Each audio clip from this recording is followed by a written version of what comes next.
چلے جاتے ہیں، اور ادھر جاپانی ساری رپورٹیں کلیئر، جہاز آیا اڑاتا ہوا نکل گیا. ہمارے محلے میں ایک عجیب واقعہ ہوا. ایک صاحب کی ڈیتھ ہوئی، قبر میں نا لمبے تھے وہ، تو ان کی جب قبر تیار ہوئی ہے تو گورکن نے کہا یار یہ ایک بندے کو بلایا، ہٹا کٹا فٹ فاٹ بالکل. اچھا وہ بندہ کیا کرتا تھا، ہمارے امام صاحب جمعے میں دعا مانگ رہے ہوتے تھے، وہ اٹھ کے چلا جاتا تھا، کہہ رہا ہے کوئی نہیں قبول ہونے والی ہے، ایسے نا تھوڑا سا ریکارڈ بھی لگاتا تھا امام صاحب کا، کہتے ہیں کہ ایسے ہی تو مانگتے رہتے ہیں مولوی لوگ. نماز پڑھنے آتا تھا لیکن اس طرح کی باتیں کرتا تھا. ایک دن کیا ہوا جی، کسی کا انتقال ہو گیا تو غور کرنے کا ناپنا ہے، بالکل آپ کے سائز کا آدمی تھا، اگر آپ لیٹ جائیں قبر میں. انہوں نے کہا ٹھیک ہے میں لیٹ کے دیکھتا ہوں. لیٹے، بالکل جی صحیح ہے سائز نا. اٹھ گئے تو ٹھیک ہے جی دفنا دو. اللہ کی قدرت، جن کو دفنانا تھا نا ان کے گاؤں سے فون آ گیا، ہم نے یہاں نہیں دفنانا، گاؤں بھیج دو. اور ان کو ہارٹ اٹیک ہو گیا اسی دن. اس کی وجہ سے نہیں، خوف کی وجہ سے نہیں، ویسے ہی اسی قبر میں اگلے دن ان کو دفنایا ہے. اب بتاؤ کوئی سوچ سکتا ہے کہ یار جس قبر کو ناپنے کے لیے میں لیٹ رہا ہوں کل رات میری اسی قبر میں گزرے گی؟ کوئی تصور ہو سکتا ہے؟ ایسی بے ثباتی، ایسی بے وفا دنیا ہے، بلکہ ایسی دنیا ہے لیکنہا خلۃ قد سیت من دمہا فجع وولع واخلاف وتبدیل. حضرت کعب ابن زہیر کہتے ہیں یہ دنیا ایسی چیز ہے، اس کی گھٹی میں بے وفائی اور جھوٹ گھول کے پلا دیا گیا ہے. یہ دکھاتی کچھ ہے، حقیقت کچھ اور ہے. دکھائے گی آپ کو ایسے جیسے دنیا کا آپ کو اس نے بادشاہ بنانا ہے، اور ایسے منہ موڑے گی نا چند سیکنڈوں کے اندر، 2 ٹکے کی نہیں چھوڑے گی آپ کو. اس لیے اس دنیا کو زیادہ لفٹ کرانے کی ضرورت نہیں ہے. جو گاڑیوں میں گھوم رہا ہے، فخر کر رہا ہے، بنگلے گاڑی، بولا اپنی پجامے میں رہے، تھوڑے دنوں میں کہاں ہوگا؟ قبر میں ہوگا، مٹی میں ہوگا. تبھی تو نبی نے کہا قبرستان جایا کرو کبھی کبھار، ان کو دیکھا کرو کیسی گزر رہی ہے، ٹھیک ہے نا؟ وہاں جا کے تمہیں بھی خیال آئے گا کل ہم نے بھی کہاں آنا ہے.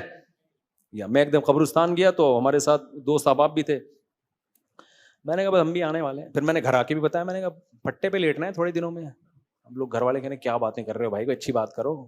میں نے کہا اس کو ایکسیپٹ کر لو، پھٹا سب کے لیے بھائی. کس کے لیے؟ سب کے لیے. تو سب نے لیٹنا ہے پھٹے پہ.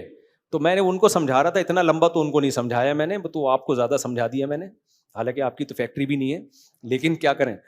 تو میں نے کہا آگ لگ جائے گی، ٹماٹر بیچو گے، کہہ رہے ہیں بیوی گزارا نہیں کرے گی. میں نے کہا کوئی بات نہیں، غریب لڑکی ٹماٹر والے کی بیٹی سے شادی کر لینا، کیا خیال ہے بھائی؟ یہ والی خلا لے کے چلی جائے گی، کوئی بات نہیں، بچے دفع ہو جائیں گے.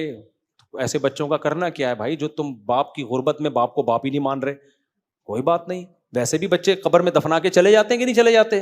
بھی چلے جاتے ہیں. اور ان ہر مصیبت پہ جو ٹینشن ہوگی، اجر کون دے گا اس پہ؟ اللہ دے گا. کیونکہ نیچرلی پھر بھی ہوتی ہے ٹینشن. میں یہ نہیں کہہ رہا کوئی پتھر کا بنا ہوا ہے. یعقوب علیہ السلام کو ٹینشن ہوئی تھی کہ نہیں ہوئی تھی بچے کے بچھڑنے پر؟ لیکن اس میں اجر کس نے دیا؟ اللہ نے. تو اس پہ صبر کرنے میں آپ کو ایک موٹیویشن ملے گی. بھائی اجر کون دے رہا ہے؟ اللہ صبر کرنے والوں کے ساتھ ہوتا ہے، جزا فضا کرنے والوں کے ساتھ نہیں ہوتا، ناشکرے لوگوں کے ساتھ نہیں ہوتا. اور میں نے کہا جب ٹماٹر بیچو گے تو پھر بھی ٹینشن ختم نہیں ہوگی.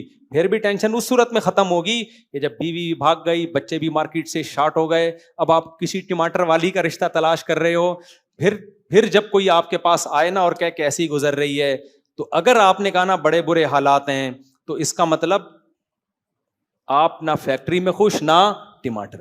پھر آپ نے بولنا ہے اللہ کا دیا میرے پاس بہت کچھ، ریڑی لگ رہی ہے، صبح روٹی کھانے کو مل جاتی ہے، بھوک میں شام کو بھی مل جاتی ہے، اللہ کا شکر ہے، سر چھپانے کی جگہ ہے، ایمان محفوظ ہے، کوئی جسم کو بڑی بیماری نہیں ہے. حدیث کا مفہوم ہے جس کے جسم میں کوئی بڑی تکلیف دہ بیماری نہیں ہے، 2 وقت کا کھانا مل رہا ہے، سر چھپانے کی جگہ ہے. ایسے ہے جیسے اللہ نے پوری دنیا کی دولت سمیٹ کے اس کے قدموں میں رکھ دی. نہیں آئی بات؟ تو جس کی یہ سوچ ہوگی وہ فیکٹری میں بھی خوش ہوگا. جس کی یہ سوچ نہیں ہے وہ میرے بھائی، جس کی یہ سوچ ہے وہ ٹماٹر بیچ کے بھی خوش ہوگا. جس کی یہ تھنکنگ نہیں ہے وہ اربوں کھربوں روپے کما کے بھی خوش نہیں ہوگا.